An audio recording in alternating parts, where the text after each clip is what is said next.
All right, all right, all right. So what's up? All right, let's get this started. Let me see. Bring this up to the stage. There we go. So these are the books that I'm going to be talking about. Hold on, let me make sure that everything's working perfectly. I don't want to have no hiccups in the middle of this. Let's see. It's up to the stage. Test, test, test. So these are the books that Yep, works. Good to go. All right. So the first book that I'm going to talk about is the Ancient Hebrew Language, Alphabet, and Alphabet. This one right here, the first book. Of course, it's already on the screen, so you should be able to see it.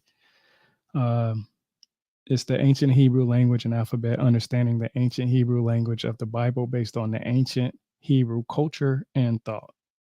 And I'm just going to go over the tabs that I found interesting from this book, such as these, like this, on my Kindle, of course. And here, let me read the first one. The first one says, this book is unique in that it will look at the biblical Hebrew language of the Bible through the eyes of the ancient Hebrews who wrote it. Modern readers often ignore the fact that the Bible is an ancient text and must be read as an ancient text. The definitions of Hebrew words, just like any other language, change and evolve over time. It is the goal of this work to bring out the ancient Hebrew meanings of words to the student of the Bible as never before done. And this is just the introduction still. The study of the ancient Hebrew language and alphabet begins with an understanding of the ancient Hebrew culture, as both are intimately related. The original letters of the Hebrew alphabet was actually pictures or pictographs similar to Egyptian hieroglyphs. Like I always talk about that, the pictures, the pictographic script is what we consider the writing systems, right? Or at least the earliest, at least from what I understand. And what's so interesting, before I even go to that, I highly recommend reading this book, which I'll be going over soon too. Basically, Signs and Symbols. And it tells you, and I got a lot of tabs on this one too, because I've been studying this one a lot. But this one is basically the understanding of how you read pictographic scripts and stuff. So I'll go over that, but that won't be today, of course. In a work such as this, there will undoubtedly be some misinterpretation of the ancient Hebrew culture and pictographs. Well, that's understandable. Everybody picks their translations, right? But I want to say that Jeff Benner, I had the honor of speaking to him, and he's on my podcast on my YouTube channel. So if you go to YouTube and you just look up Rebirth of the Word, you see a green emblem, you see that, you see the website, he's on there. Had a discussion about the Elohim. I wanted to know exactly who was the Elohim according to his translations of the Bible. So that's very interesting. Let's see the next one that I picked. Okay, here we go. There's a lot of them on this page, actually. Okay, so we're going to go with the first person mentioned in the Bible as a Hebrew is Abraham. Most people know that, or should know that at least. And then Jeff Benner actually asks in his book, he says, is Abraham the first Hebrew? Okay, and then he gives his idea for the word, the Hebrew word for Hebrew is, and I'll just spell it, EEVRIY, and it comes from the root word AVAR, which means to cross over. Okay, a Hebrew is one who has crossed over. I'm gonna say that again to everybody. A Hebrew is one who has crossed over. Okay, that's interesting. I don't know if that's interesting to you, but I'm just sharing what I've learned, and I'm just documenting what I've learned. And I also, like I said, I do this because I like to go back to the books that I've read and look at all the stuff that I found interesting to refresh my memory and stuff like that. So, that's just helping out whoever's on the same journey as I am. You don't have to believe or agree with anything that I'm sharing or saying. Just take it with a grain of salt if you want to. I don't care. But this is just for me, and this is how I understand things better, and this is how I learn things. All right, so let's see. The first use of the Hebrew language is recorded in Genesis 1:3, where God says, meaning, light exists. Okay, so um, he's basically talking about in the creation account, God gave Hebrew names to the sky, land, sun, moon, stars, and man. And we know that man is also known as Adam. So when you use the word man, you're referring to Adam. And when you refer to Adam, or saying Adam, I should say, you are referring to man. Um, when God formed Adam, he gave him this spoken language and communicated with him. So that's interesting to me. Let's see. The first indication of writing is found in Genesis 4, and this is how he has it 4.15, where God puts a mark on Cain. The Hebrew word for mark is OWT, and it is also the Hebrew word for, get this, a letter. And it's indicating that it may have been a letter that God placed on him. Now, let me say that one more time to you guys. Hebrew word for mark is OWT, and it's also the Hebrew word for a letter, indicating that it may have been a letter that God placed on him. So when somebody says the mark of Cain, you can basically say the letter of Cain. Pre-flood writings have been discovered in the city of Kish. So that was interesting. Let's go to the next ones. Here we go. All right, here we go. Genesis chapter 5 gives genealogical record from Adam to Noah, where we find that all the names are Hebrew. We know that these names are Hebrew rather than any other language because all of the names have meaning only in Hebrew and are related to their character as described in the biblical text. For instance, and I brought this up earlier, the Hebrew name Adam means man, and he was the first man. Methuselah means his death brings, and the flood came in the year that he died. Noah means comfort, as he will bring comfort to his people. Now, that's what Jeff Benner say. Knowledge is power. Noah's descendants remained in the area known as Mesopotamia. Well, guess who were the founders of the first civilization in Mesopotamia? Ding, ding, ding. The Sumerians. All right, let's see. Here we go. Around 1000 BC, the Greeks adopted the ancient Hebrew script. This ancient Greek alphabet became to evolve over the centuries to become the Greek script used today. Okay. While all the Shemitic scripts shown above were usually written from right to left, they were written from left to right at times. So I found that pretty interesting. Um, See, around 500 BC, the Greeks finalized a letter to write from. I'm sorry, let me say that again. Around 500 BC, the Greeks finalized a left to right form of writings, while the Shemites finalized a right to left form of writing. Hold on, let me see something real quick.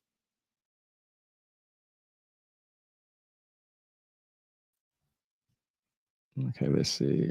Why did it go off? Oh, okay, I don't know why that went off. Let's see.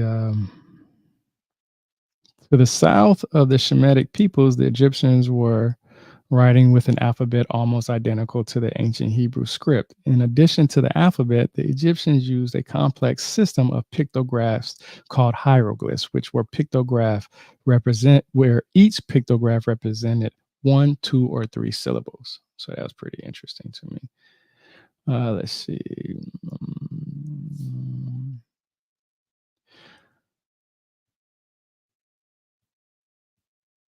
Okay. To the east of the Shemites were the Sumerians, whose system of writing was very similar to the Egyptian, with several hundred pictographs. Over time, these pictographs evolved into a cuneiform script similar to the Ugaritic. Now, now, this is crazy because I've read many times that the Egyptian and the Sumerians had a similar pictographic script. But for some odd reason, there are people out there that will tell you that the Sumerian cuneiform script just came out of nowhere. And that's a bald faced lie. It's a bald faced lie. Don't believe that. it did not just come out of anywhere. There's a systematic way how the cuneiform script came to be. So when somebody tells you something like that, they're just telling you that they're creating a narrative based off of that cuneiform script. So they don't even care about what came before. They only care about what they know now. And anybody that tells you that the cuneiform script came out of nowhere obviously haven't read enough books or even study linguistics to understand that. And that to me, that's crazy because a lot of people who say that have a lot of big accounts. And when I bring up the idea that the cuneiform script never came, that it didn't come out of nowhere, they'll tell me, I don't know what I'm talking about. And the person with the most followers do know what they're talking about, obviously, because they've been on Joe Rogan and all these other places. Listen, the script didn't come from anywhere. Okay. I just showed you this book right here that proves that the script didn't come out of nowhere. Now, I know I didn't share anything out of that book, but if you feel like discrediting me, just buy that book and let's have a conversation, and then we can see what you've learned. Because I guarantee you, buy that book, you're gonna be like, hold up, I can't believe this person what they say anymore. And I'm not trying to shut that person down.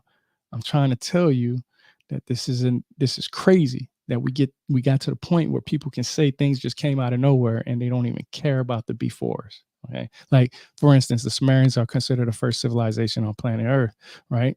Or considered one of the first, right? And it's because of their writing system, right? The cuneiform script. But what about all the sign language that happened before? What about the one, two, threes? There's been many ways of communicating. We got pictographic scripts, I believe, in the cave in France, I believe. I'm not sure where exactly, but we have pictographic scripts that go back 30, 40,000 years. And the Sumerians only go back maybe, I don't know, maybe 3200 BC, depending on what source you want to get it from. But the next one thing that I considered interesting was the Hebrew people whose culture and lifestyle were very different than our own wrote the Bible between 1500 and 500 BC. So knowledge is power on that part. Here we go. Greek thought views the world. Okay, here I'm gonna put it very simple. Greek views Greek thought views the world through the mind abstract thought. So the Greeks thought in abstract thought, and the ancient Hebrew thought in concrete thought. And concrete thought is an expression of concepts and ideas in ways that can be seen, touched, smelled, tasted, and or heard. Your five senses, basically. Abstract thought is the expression of concepts and ideas in ways that cannot be seen. So touched, basically the stuff with the five senses, things that can't be with the five senses. So I found that pretty interesting. This is where I'm going to talk about a lot when it comes to the cross in its original form. But I'm going to put this up real quick. I know y'all probably can't see that probably well, but you see the cross and you see that you should be able to see where it says TAV. Hey, let me see something real quick. Let me do this for you. You see that right there? The pictographic script, the cross. I know it's not too clear, but I'm going to read this off for you guys. It says the ancient picture cross is a type of mark, probably of two sticks crossed to mark a place, similar to the Egyptian hieroglyph, which it also showed where I just showed it. That is two cross sticks, right?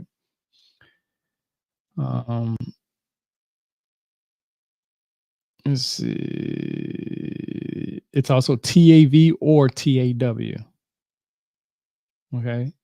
And it's basically, if you look at Jeff Benner's website, um, he has a website. I'm not sure what it is right now. I'll post it later. I don't remember it offhand.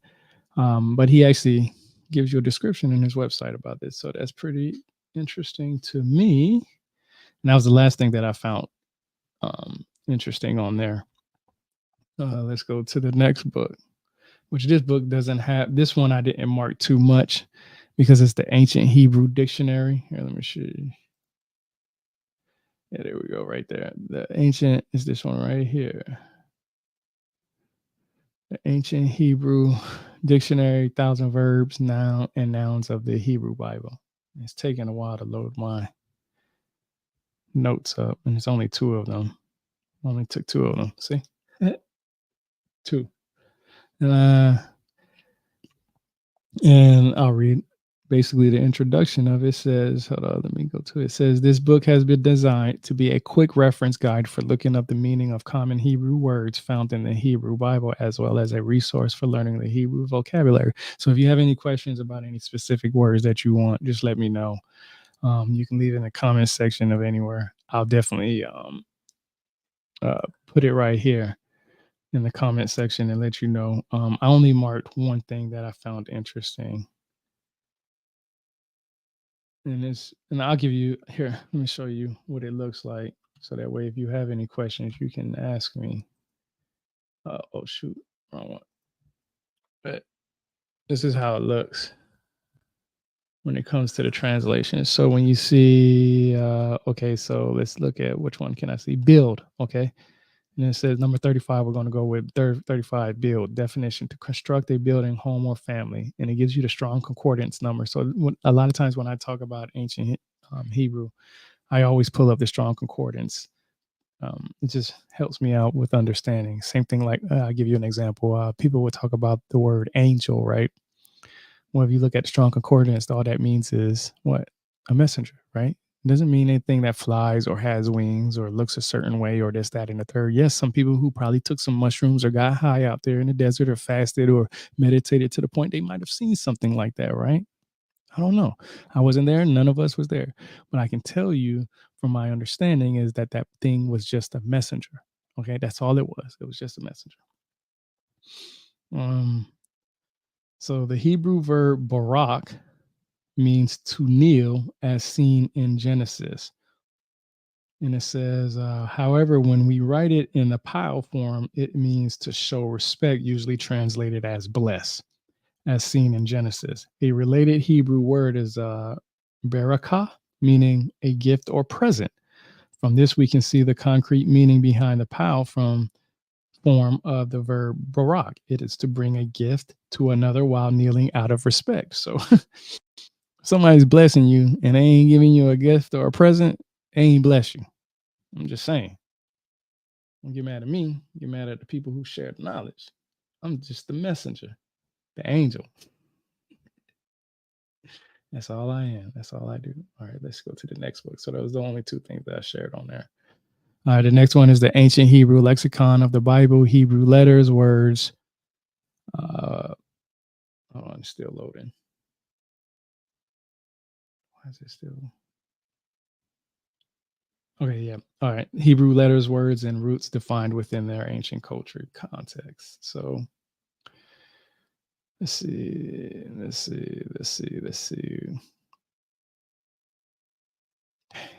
I hate when it does this. It says your notes are highlighted. Your notes and highlights are loading.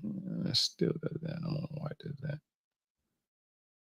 Let's see. Come on, baby. Come on. Come on. Let's see. Man, I must have a lot on this one. I know one of them had like a crazy amount of nope, no questions yet. Oh, all right, cool. Man, this thing's taking a long time to load. Why is it doing that? Do I have to restart it? Okay, here we go. Oh no, it's not a lot. Introduction. The first and foremost concept that a reader of the biblical text must learn is that ancient Hebrews were products of an Eastern culture, while you, me, and everybody else that's watching this and reading this, as a reader, are a product of Western culture. We know that. These two cultures are as different as oil and vinegar. They do not mix very well. And that's why I always say to people, if you're going to read the Bible, at least understand the Bible from the original context. Don't use your Western views trying to persuade somebody who your God is or what God is. You have to really go back and read this stuff, because somebody like me who understands this language, not as great as Jeff Benner or even close as great as Jeff Benner, because I still go back to my sources and resources and stuff, lets me know that all I'm basically what all I'm trying to say is that just go to the original text. Stop taking what your personal beliefs are to create your narrative. It's not going to work with me. Okay? You have to Go back and read the ancient text. It says, what may seem rational in our Western minds would be considered irrational to an Easterner of an ancient Near East culture. The same is true in reverse, right? So you can't take your Western views and apply it to what these people did thousands and thousands of years ago. I don't think anybody in the United States of America is living like the people that lived back then, right? So let's just keep that as factual as possible. The authors of the Bible text are writing from within their culture to those of the same culture. In order to fully understand the text, one needs to understand the culture and thought processes of the Hebrew people. Well, here in America, we have a very big problem with people understanding different people's cultures. So I know damn well these people ain't going to sit here and take the consideration of trying to understand the ancient Hebrew culture. They're just going to believe what they want to believe and tell everybody else they're wrong because their belief trumps what facts are. I already talked about abstract and concrete words, but I'm gonna read again what he shares here. He talks about abstract and concrete, and it's very important to him. So it's important for me too, then, and it should be important to everybody that's watching or read this book. So he says, Greek thoughts views the world through the mind, abstract thought. Ancient Hebrew thought views the world through the senses, concrete thought. Concrete thought is the expression of concepts and ideas in ways that can be seen, touched, smelled, tasted, or heard. All five of the senses are used when speaking, hearing, writing, reading in the ancient Hebrew language, right? Abstract thought is the expression of concepts and ideas in ways that cannot be seen, touched, smelled, tasted, or heard. Examples of abstract thought can be found in Psalms 10 or 103:8. 103:8. The Lord is compassionate and gracious, slow to anger, abounding in love. So let's go to the next one. Here we go. In modern Western language, verbs express action, dynamic, while nouns express inanimate, static objects. Let me say that again. In modern Western language, verbs express action, dynamic, while nouns express inanimate, static objects. In Hebrew, all things are in motion, dynamic, including verbs and nouns. In Hebrew sentences, the verbs identify the action of an object, while nouns identify an object of action. The verb malak, M-A-L-A-K, is the reign of the king, while the noun malik, M-E-L-E-K, is the king who reigns. A mountaintop is not a static object, but the head lifting up out of the hill. A good example of action in what appears to be a static passage is the command to have no other gods before me, Exodus 23. In Hebrew, thought this passage is saying not to bring another one of power in front of my face. Now, look, I'm going to say that again because this is important. Look, a good example of action in what appears to be a static passage is the command to have no other gods before me, Exodus 23. In Hebrew thought, this passage is saying not to bring another one of power in front of my face.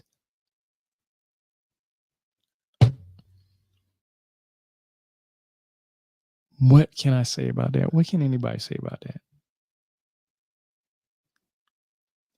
That's why I say when people talk about, oh, God said there are no other gods. What did I just read?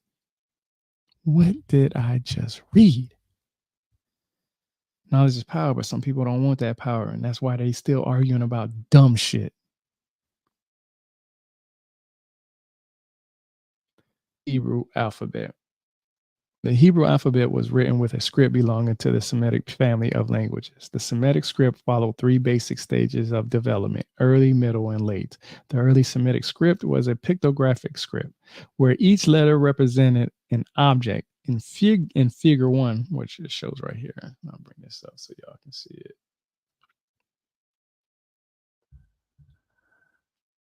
it. Show. Clear up, clear up. Hold on, let me see something. Let me try something. This might work. This might help. Extra lighting might help. No, well, I guess you just got to go buy the damn book. Let's see. The earliest Semitic script was pictograph script, where each letter represented an object. In Figure 1, the top left corner letter is a picture of water representing the M. The second letter from right at the bottom is a picture of a shepherd staff representing the sound L. Okay. And it just goes on and talks about this. But this is what I found interesting. Around 1000 BC, Greeks adapted the Middle Semitic script and began to evolve independently over the centuries to become the Greek script used today. So, bam. That's the books that I've talked about. Those are the books that I talked about today. So, and I got 15 20 plus books that Jeff Brenner has. So I'm definitely going to I already went over a couple of them already. But if there's any questions, just let me know. I'm not doing this for um, anything but just because I love reading. I love knowledge. I love history. I love religion. I love UFOs. I love aliens. I love all that shit. The only thing I don't love is how people take shit and don't freaking read the books. They don't read the books. They don't even go in there and try to learn it. They take he say, she say, and what somebody posted on YouTube. And, I'm the big man. And I even had a person tell me I ain't had enough followers to have a discussion with. Well, goddamn, I didn't know you had to have a lot of followers to have a discussion with somebody. You know what I mean? So I don't care about that. I'm just giving this on when my days are done, when I'm dead and gone. Hopefully, my YouTube channel still be up.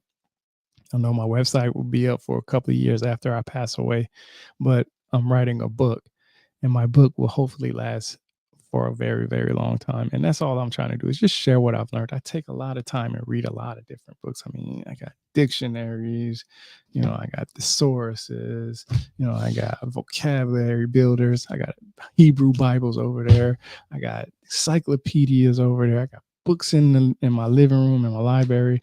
I got books here. Like I said, I got two Kindles, one here. Then I got the scribe here. Got my New Jerusalem Bible here. You know what I'm saying? I take notes like crazy. Got notes here. You know what I'm saying? Pads, everything. So all I'm trying to do is just share what I've learned. I don't care about none of this other stuff. There's too much money involved for some people, and that's why they say the shit that they say. And that's why they got to continue to fool people. And that's why they go after the people who are not researching stuff. If people are really serious about sharing knowledge, it shouldn't matter how many followers anybody has. It shouldn't matter what somebody has in their pockets. If somebody's genuine and they're showing you that they're doing their due diligence in their research, why the hell not have a discussion? Same thing with UFOs. I hear everybody talking about UFOs and how they want disclosure and this, that, and the third. Now, when you share something for people to learn, to understand more, they don't want to hear it. And at this point, like I said, that's why I'm creating my book, because at the end of the day, I'm not going to stress myself out about this shit no more. I love sharing knowledge. I love reading. I love doing all this stuff. It's 4 o'clock in the morning here. I don't sleep at night. I'm making my own t-shirts now. You know what I'm saying? I'm about to start making my own t-shirts and selling them. You know what I'm saying? Because that's how serious I am. I'm building a brand. You got to leave this worth with something behind, right? And I want my kids to be able to take the time and say, hey, my dad took the time to read stuff. Both my kids, 5 and 6-year-old, in this house right now, they pick up books like crazy. They go pick up my books. My son's 5 years old. He has a speech delay. He has autism, but he picks up a book and read it like I've never seen before from a child. My son's 5 years old and he read more books than some of these damn adults have, and that's a damn shame because he's only been in this planet 5 years. My daughter, she'll go pick up a book and be like, "Hey, Daddy, let's talk about this," and we'll talk about it. It'd be about like bunny rabbits or whatever cool book she got. I know my son likes Spider-Man and dinosaurs, and my daughter, she just likes everything. She just enjoys reading stuff. Like takes the time. And matter of fact, I actually have um, a book that's called the Bible. The You know what? Let me just go get it. Hold on, I'll be right back. Let me just go get it.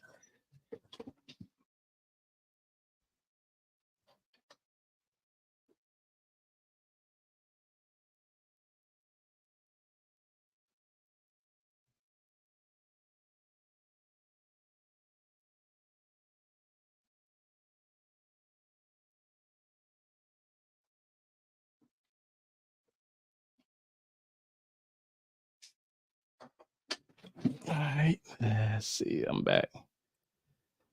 All right. I had this book right here is an old ass book, right? It's called the Bible Story Hour. It's a book that um what does it say on the bottom? 1989. 1989. All right. This book has been in this family that long.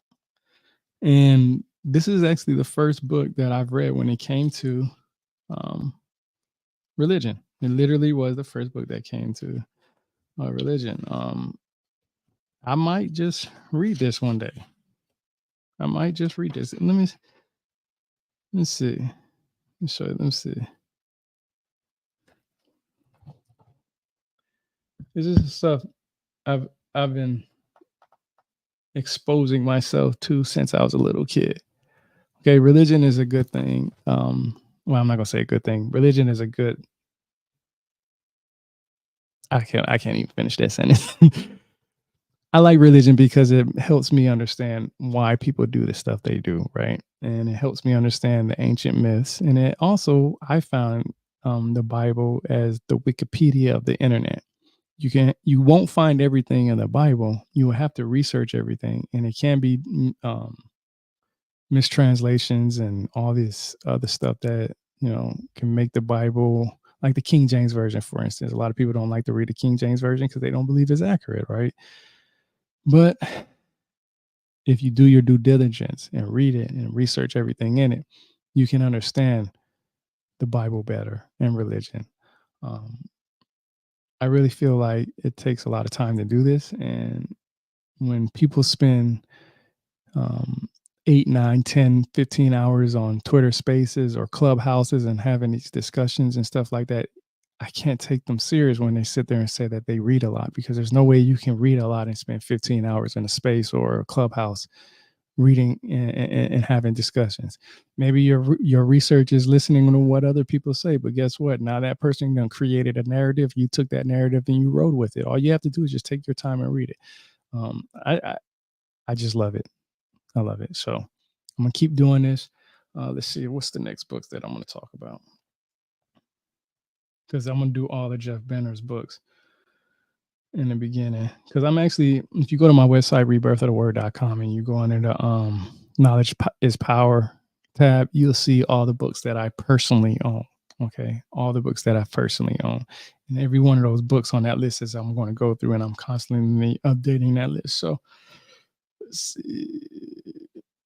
I also have all the classes that I've taken. Like I've taken classes from Harvard. I got certificates, and it was a cool class about the pyramids and stuff. So I got a little bit of knowledge behind my belt. You know what I'm saying? I'm not the smartest man in the world, but I can damn near find every source that I want. I can tell you where I read it from at the bare minimum. Okay, so the next ones are going to be Learn to Read Biblical Hebrew, Volume 1 and Volume 2. And then I'm going to read The Living Words, Volume 1, a study of Hebrew words and concepts from the Old and New Testament. And then after that is 1, 2, 3, 5, 6 more books after that. So after, and this is cool, after this book, or after these books that I do of Jeff Benner's, I have, let's see, right there, number 27. That's the next one. So then I got the Celtic Druids coming up. And I got the Mystical City of, man, I got a lot of books. So hey, I appreciate y'all coming. I appreciate y'all listening. Please spread the message if you don't mind. You know what I'm saying? Uh, just, you know, Let's try to do the best thing we can do. I'm gonna play this closing out video. Y'all can leave now. I'm just gonna play a closing out video for this because it's going on my YouTube. So let's get it cracking lacking. Where you go? Where you go?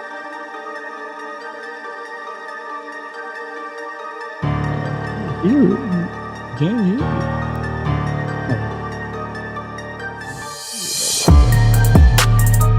Yeah, my brain right there. That's what it got right there. Yeah, that's what you look at that. Look at that. That's the flag fucking. You're turning the way going in that right. And you know, you know, see it much more easy.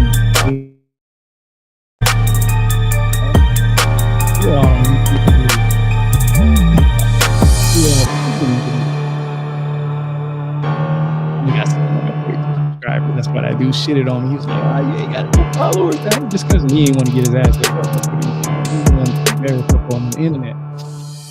I'll take anybody. But I appreciate it, y'all. Y'all take it easy, man.